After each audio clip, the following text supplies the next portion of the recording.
We're back live from Brandon, Manitoba. Hey, we're gonna do woo. This is what we're doing today. Last one ever. Yeah. Yes. Quadratic inequalities in two variables. So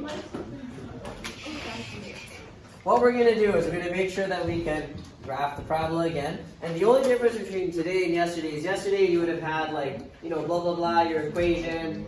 I don't know, I was gonna make it up. Okay, greater than or equal to 0. Okay, so yesterday it was greater than or equal to 0 or less than 0. Today it's two variables, meaning that you're now solving these things and they're greater than or equal to y or less than y. So now you have y and x, which means that your solution becomes a coordinate instead of just like x values, all right? Or a set of coordinates. So that's the big difference today. Doesn't seem like much of a difference in it. It is and it isn't. So I guess we'll see as we do the question. So it says write it in standard form and then sketch the graph. There's lots of ways to get into standard form, right? Like you could, well, first of all, what is standard form? Anybody remember? Good exam review.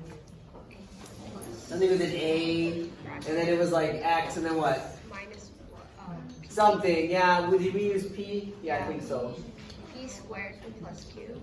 Yes, very good, very good. Okay, so we had subtract P, and then that was all squared, and then we did plus Q. Something like that. Right, and what was the properties? Like the vertex was the point. The vertex was the point PQ. Right, remember that the sign always flips on that. So in fact, you'll notice that it's negative P here and it's positive, so the sign flips. What else would standard form tell you? Basically, that's it, right? Tell you the vertex. Tells you if it's opening up or down based on the value of that.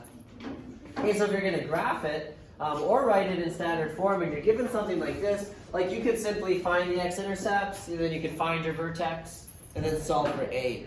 So I guess this is an opportunity to do a bit of exam review. So let's factor this.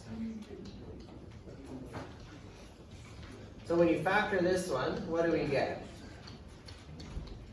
Someone at the back. Ms. Gavich, you want to help us out? Or? I don't like that. Oh, okay. I thought you were whispering the answers. Okay, anybody? Minus 3 is positive. Minus 3. No, minus 4 and minus 3. Positive 4? Yeah. Negative 3. I agree. Multiplies to negative 12, adds up to positive 1. So then that means my X intercepts. When you set it equal to 0, what do you get? This? Negative 4 and 3. Okay, X value of the vertex. Remember, it's just adding up your X intercepts and dividing by 2. So in this case, when we go negative 4 plus 3, we're going to get negative 1 divided by 2, so you get negative a half. How do you get the Y value of the vertex? Yeah, pop it back into the generating equation over here. So let's see, we're going to get Y equals, I'm going to write it down because it's going to be a little tricky. So negative a half squared is going to give me a quarter, positive, and then subtract a half. I'm going to go ahead and get a common denominator right now. So everybody agrees that a half is 2 over 4? Yes or no? No. Yes, good. And then it says subtract 12. Well, I'm going to multiply it by 4 over 4 so that I have a common denominator. So that's going to be 48 over 4. That's 12, right? All I did was I multiplied this by 4 over 4. Okay? And that's just saving me some time. So now I can go, well, what do we get here? We get negative a half. You get negative 49 over 4, which is really annoying.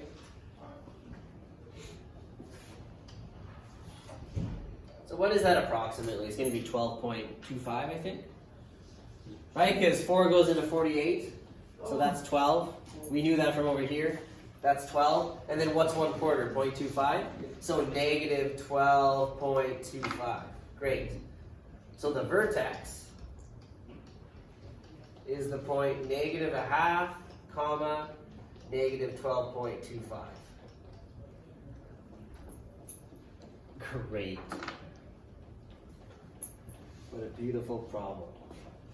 I'm being a little sarcastic. Okay, we can draw a sketch now. Should we find the y-intercept? Is that something we generally want?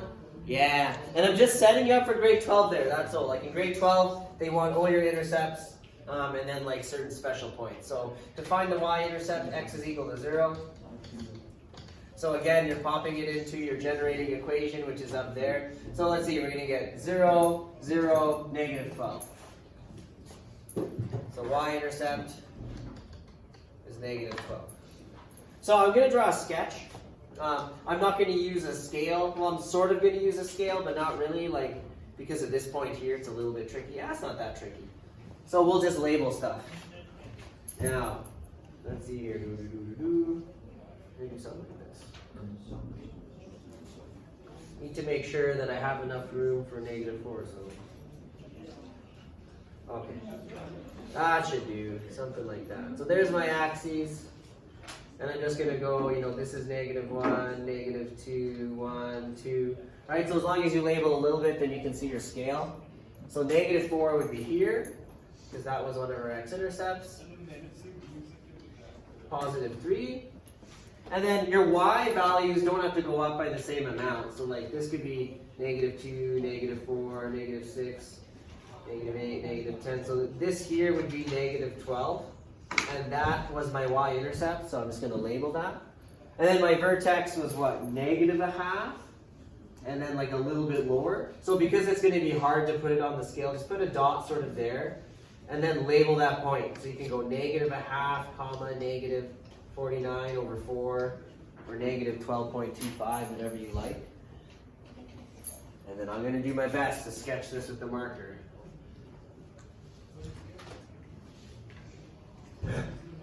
There, I missed my x-intercept there. Terrible. I lose half a mark. Give me a moment here. How's it going, you guys? I love that you're having a conversation right outside my door with other people's contact. Could you move along? Yeah. Yes, sir. But like, with all due respect, yeah, like, you gotta get out of this hallway. Okay. Alright.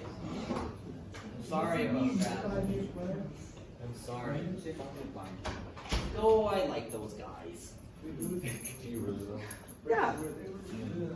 Hey, any questions about drawing it?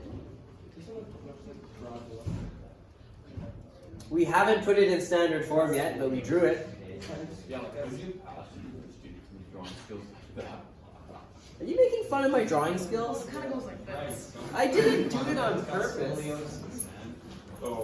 My arm hurts. My arm, okay, look.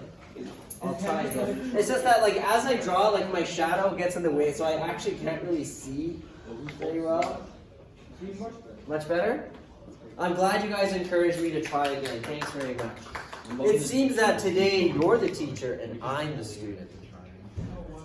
I'm trying to be corny. Okay, let's get it in standard form. So this was our equation. I'll write it again. And I'm spending a bit of time on this because why not? Like, we're going to be reviewing soon for the exam. Over there, freezing boy. Look, do we know A? No. Wait. No. No, yeah, we got to solve. I don't know who said that, but you're 100% correct. But we can plug in. The vertex is negative a half, so here it'd be positive. And then subtract. Up to you whether you want to use 49 over 4. I would stick with the fractions. When we're doing calculations, I think that'll be easier overall. And now, how do we solve for A? You have to Isolate? Plug in a point. Yes. What point could we plug in? Could we plug in the vertex? no. Yeah, because we already used it, that's right. Yes, plug in some sort of intercept. So the easiest one would be maybe the y-intercept, because one of the points is 0, so hopefully that makes it easier to calculate. But yeah, plug in any point that's on the graph. So we could plug in the y-intercept, we could plug in an x-intercept. The point is you can't reuse the vertex, because, well, if you do, you'll see you get something really weird. Okay, so let's use this point, 0, negative 12. And we'll pop it in, so y is negative 12, x is 0, so you're going to get 0 plus a half squared, subtract that thing. Okay, now 0 plus a half squared is a quarter. So you're going to have negative 12 equals 1/4 times a. Subtract 49 over 4. Okay, now you should be comfortable solving this. Let's add 49 over 4 to both sides. Okay, now 12, we're going to have to write with a common denominator. So we already know from before that's 48 over 4. And we're going to add this to both sides. So we got 49 over 4 positive equals 1/4 a. So here we get a quarter. We get a quarter equals a quarter a. So I wonder, what is our a value then? Or how do we finish solving for a? That's 1. But I'm curious, like, are we okay? Like, what would we do to solve for a? Multiply by, yeah, the reciprocal of whatever fraction you got there. Yeah. Yeah, there's lots of ways you could divide by that, but I just mean, like, you probably don't have your calculator, right? So if you got a fraction, the easiest way to deal with it is multiply by the reciprocal, because then you can do the multiplication. In this case, it's easy enough.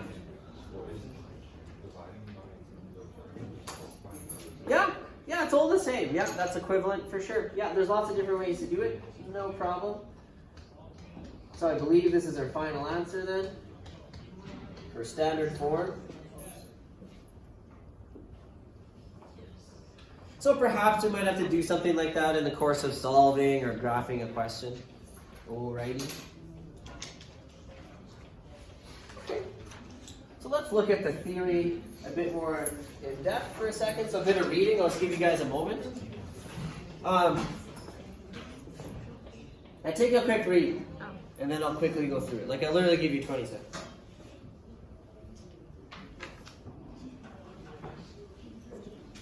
I need my coffee.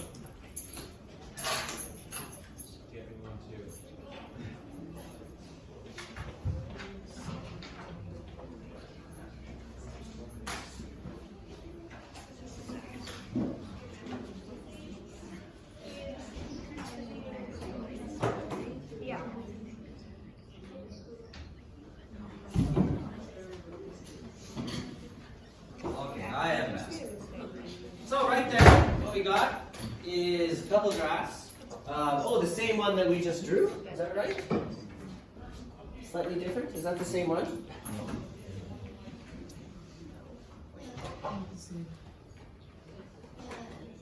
Is our vertex messed up or something, or what? It's the same graph? Oh, it is, but it's the same one where you look at the equation. Oh. Yeah, it's the same y, just the y scale. Yeah, just go by 4. Oh, the y scale is going by 4s. Okay, for some reason I thought it was going by 2s. Okay, I thought we did everything wrong, but we're okay. All right. So for this particular graph, y greater than, this is the region that gets shaded in. So now, yesterday we had those 3 distinct regions, right? We're drawing it on a number line, and the answer was either in between your x-intercepts or to the left and to the right. So in other words, shading the outside. So now, because it's a coordinate, okay, because look, it's x and y, so your solution now is an xy coordinate. And there's no easy way to write with integral notation all the xy coordinates. So for this section, you're going to be shading in graphs. So you can be here's the visual representation of the solution. So any point in the gray area would satisfy this inequality. So all you got to do is pick one test point. Okay? I would always use the test point 0, 0. The only time you can't use it is if the graph goes through that point. So watch out for that. So let's try. If we plug in the point 0, 0, which would be here, into this equation, you get 0 greater than. This is 0, this is 0, negative 12. Is 0 greater than a negative number? Yes, true. So that means that I would shade in that whatever part of the graph includes 0, 0.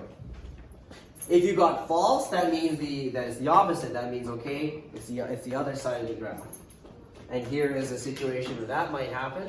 If we change it to less than or equal to. Okay, same thing as before with the dotted lines. If it's greater than or less than, you use a dotted line. If it has an equal, then you'll use a solid line. So points on the actual parabola are also solutions in that case. Okay? So, small change. kind of a big conceptual change from yesterday, but small change as far as our procedure goes, yeah? So you got to be able to draw it, and then you got to be able to pick a test point and test it. Yeah? What about when the parabola points downwards? Nothing will change. Yeah, like you'd still pick a test point and everything, you still draw it. Yeah, I don't know if I have any graphs of that, but maybe we'll see one. So, alright, all those words just say basically what I said. So here's one that we can try right away. So the method you use to graph it's up to you. In this case, like I would just find the x-intercepts, find the y-intercept. So for all intents and purposes, when you're graphing it, you can pretend that's an equal sign, right? You can pretend you go y equals this. So let's see. Can I throw this here? Not gonna be in the way. So let's go ahead, find the x-intercepts. Is there a greatest common factor you can pull out here? 2. Yeah, 2. -2. Yeah, -2 would be probably better. Because then you would avoid having a negative on your x squared variable. I'm looking at 0 equals -2. That would give you x squared minus 4. Now if you do that, this is a difference of squares, right? So you get x minus 2, x plus 2. So now I know my x-intercepts are -2 and +2. Right? I can ignore this and I can set that equal to 0 and that equal to 0 and you're going to get plus or minus 2. So that's easy enough. And then we got our y-intercept when x is 0. By the way, this is a great way to organize your work. So if I was marking this, I'd be able to clearly follow your work, which is always a plus. Let's see, so you plug in x equals 0, so that's gone, and you just get y equal 8. So you could literally write that and just jump straight to your answer, or you could show me one step. It'll be good. I guess we need to find, do we need anything else to graph it? The vertex, very good, I'll do it up here. So you can find the vertex after finding your x-intercepts. If there are no x-intercepts, then you got to complete the square, right? But we don't see that too often. Maybe we can review that when we get to the exam review. But yeah, in this case, you add them up and divide by 2. So what's the x value of the vertex? 0, right? -2 plus 2 divided by 2 is 0. So you get 0 for that. And then, we already plugged in x equals 0. So it turns out our y-intercept is the vertex in this case. Good? Okay? So now we can draw it. Pick your scale. I don't remember if I put I did put a line there. Is this one opening up or down? Down. Down. So you're going to get your wish over there. Here's one that's opening down.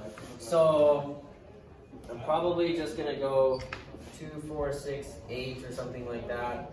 So I'm going to go 0, 2. You can do whatever you like with the scale, but there would be the vertex. On the x-axis, I'm just going to go like this, -1, -2, 1, 2. So I can put a dot here for one x-intercept, a dot here for the other, and then you guys can critique my work here. Let's see, I'm going to try to draw the curve. Here I go. Not bad.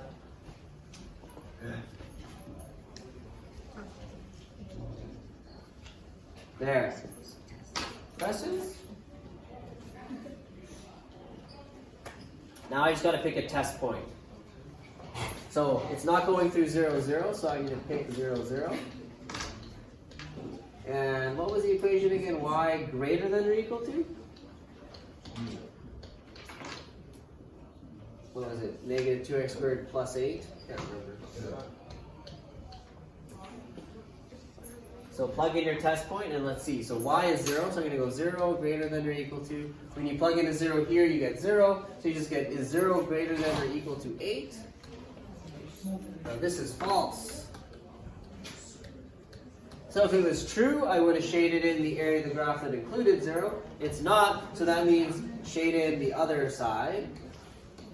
So any point out here is a solution.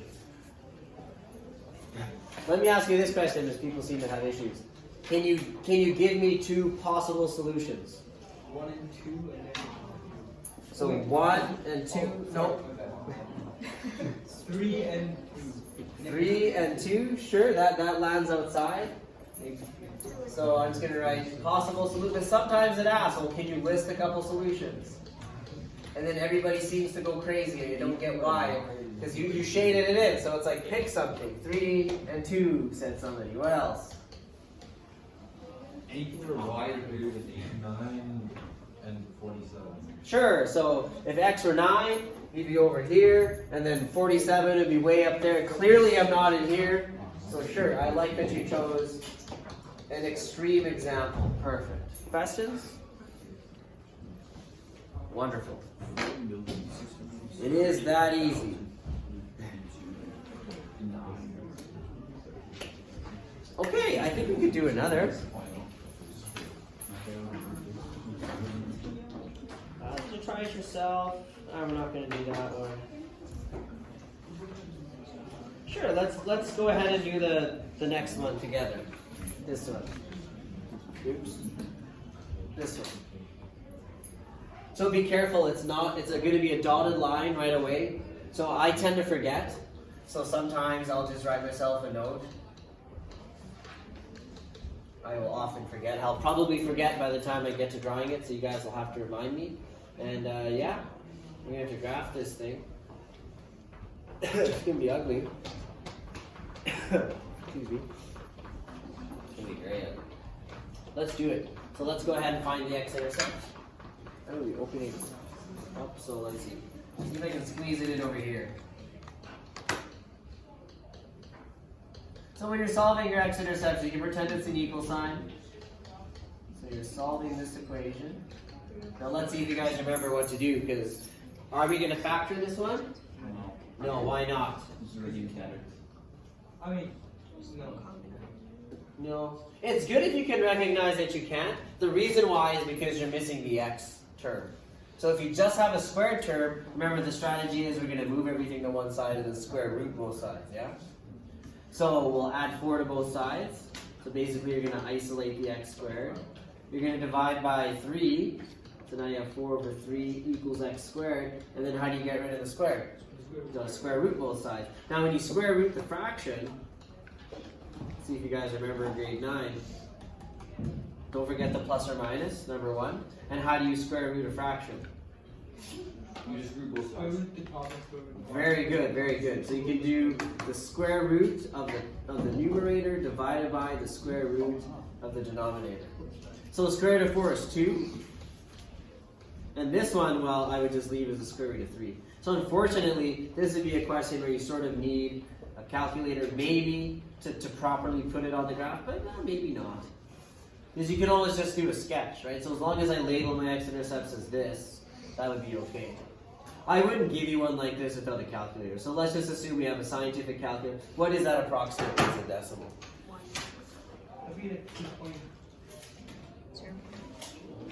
Okay, I got 2 or 3 different answers, so let's get some consensus. Try again. 1.15? Yes? Yeah, Yes? Yeah? Agree? So approximately 1.15. Just so if we're going to have a scale, we can approximately place it somewhere. Okay, that's great. What else do we need in order to graph this thing? What's the x value of the vertex going to be? You got positive and negative the same number. So when you add them together, you're going to get 0, right? So I'm thinking, all right, x value of the vertex. Right, you're going x1 plus x2, but you're adding and subtracting the same number. So it doesn't matter that it's hard for us to calculate it. It's like, well, that's 0. Okay, so 0 divided by 2 is still just 0. So basically, the x value of the vertex is going to be the y-intercept again, because x equals 0 is the definition of the y-intercept. Hooray! So let's go find the y-intercept. So you're just going back to your original equation. You're plugging in x equals 0. You're going to get negative 4. So 0, comma, negative 4. So now I have enough to draw it. Opening up or down? Up, because the a term is positive. So, if I make my scale, like this isn't super important, but And then 1.15, like just put it a little bit to the left So it's equal to 0. and a little bit to the right. And then because it's not an exact point on your scale, you're going to want to label it. So 2 over square root 3, 0. And this is sort of what would be expected in grade 12. That's a really ugly square root 3, I apologize. I might just do it again.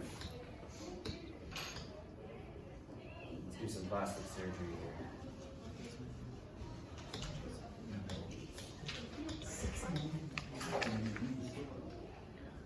Alright. And then 0, negative 4. So 1, 2, 3, 4. I'll just label that as negative 4. And then it's opening up. Alright. What did I forget to do? Forgot to make a dotted line every time. You're losing marks. So no, because I didn't forget. I just forgot, and then I told you guys right away. If only your test automatically marked itself as soon as you wrote down an answer. Right. Hey? That'd be I would awful. break down right Why would you waste that on? I would love it, because then I wouldn't have to mark. Yes, and everyone else would do it. Yeah, it would be brutal. It would be brutal. It would be brutal. Okay, now what? What do I got to do next? Pick a test point. Can I choose 0, 0? Yeah. Watch out for the... If I was making the test, I would totally put a question in where the point 0, 0 is on the graph. But I don't know if that would happen, but watch out. So test point 0, 0, popping it into the inequality. So it'll maybe just show some work so I know that you know what you're doing. So you could just write this. I know I didn't last time, but so you get 0 less than negative 4, question mark. Is 0 smaller than a negative number? No, it's actually bigger. So this is false. So if it was true, I would shade where 0, 0 is, but it's not. So I'll use a different color. I'm going to shade out here. And you don't need to get super crazy with your shading. Like this would be enough for me to understand that you're choosing that side. Okay? Kind of looks like it's like an aura. Like, right? Questions? You guys aren't happy about that? Are we everything okay? You're just sad because you realize the lesson's almost over. And that the fun is going to be over soon. Sure. I do have one last thing. So there's a question, like, we don't really focus much anymore on the graphing calculator because, you know, that's what applied math is for, so it really doesn't belong in this course, so I don't do it. You guys signed up for pre-cal, not applied. Alright, notice the difference between these two questions. So this was yesterday, this was today. Let's do it. So yesterday, what did we have to do to figure out the solution for this? One is a line and one is a parabola. I believe they're both parabolas, right? They both got the square. Yeah. Right, this is the difference, right there. One's equal to 0, one's equal to 1. So yesterday we would have what? We would have went and factored it, because we still need to be able to sort of get the picture, right? Or you can set it equal to 0, whatever you like. But, so what are the two numbers that work? Is it going to be -6 and +1? Or did I do it wrong? I think I did it right. To factor? -3. Oh yeah, that's completely wrong. You mean negative 3? Testing you guys. I'm testing you guys.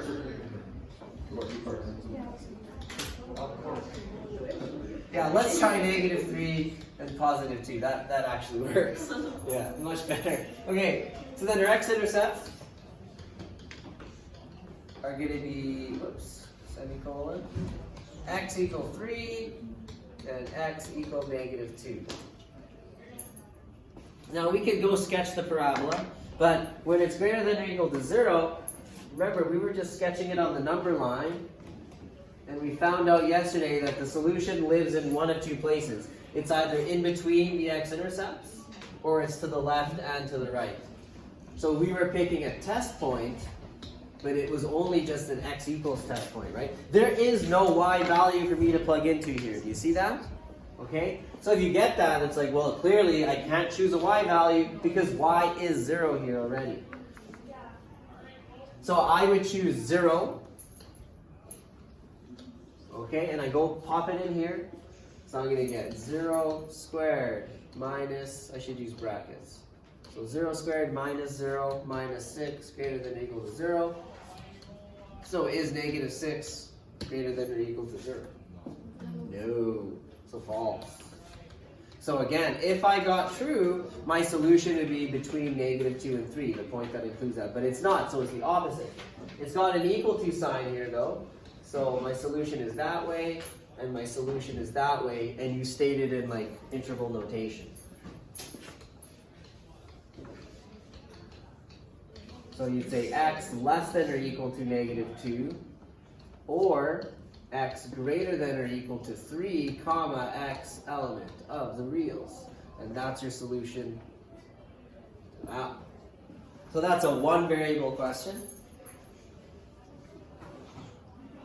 And then today we did it with two variables, which just changes the way our solution looks. Like we cannot state it in interval notation, so we generally have to sketch the picture and shade it in so you can sort of see. Yeah? Okay, yesterday you said interval notation was like with the graph. Yeah, I may have used the wrong word. This is set notation. You're right. Yeah, this is set notation. My mistake. I almost get them confused. I really shouldn't, but I still do. Thanks for pointing that out. I'm still not confident that that one's set notation. I constantly second guess myself. Because also like when I did like the exercise, the textbook wasn't the same. Does the text, our answer key uses this notation, I think.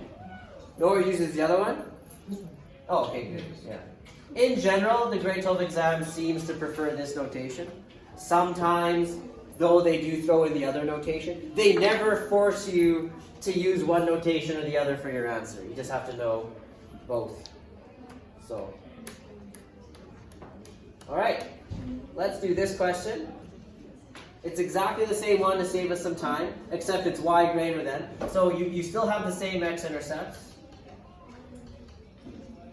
So x equal 3 and x equal negative 2. But we need to know the vertex. So the x value of the vertex. So x1 plus x2 divided by 2. So this is what, 1 and then divided by 2, so you get a half. Pop that back in to get the y value.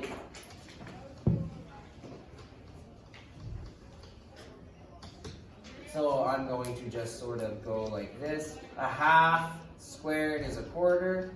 And then subtract a half, so that's subtract 2 quarters. And then subtract 6, multiply it by 4 over 4, so you have a common denominator. So that's 24 over 4. So you get, what, negative a half, you get negative 25 over 4.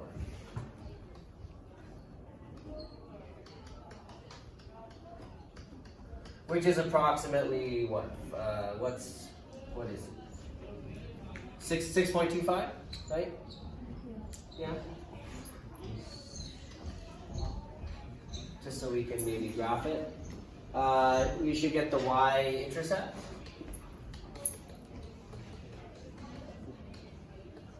So plug in 0, and you get y equals 6, negative 6. So 0 comma negative 6. So you want to do a sketch. Here's how you can do it. So you can just label that as negative 6. You can label this as 3. And this is negative 2.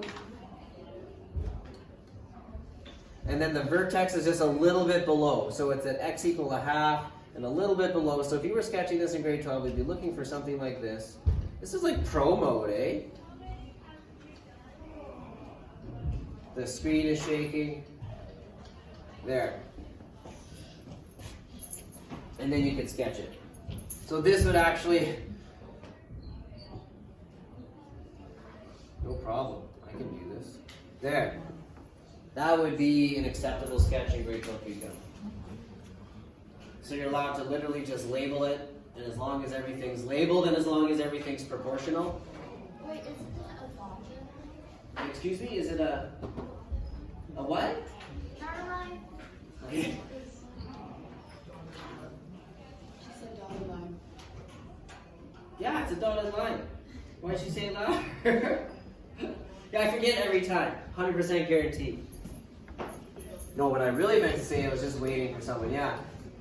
I don't know a way around that besides like remembering to, you know, the only thing I can think of that would like, if you're like me, you're gonna forget. As soon as you start to question it, like look at it and then go to where the graph is and just write yourself,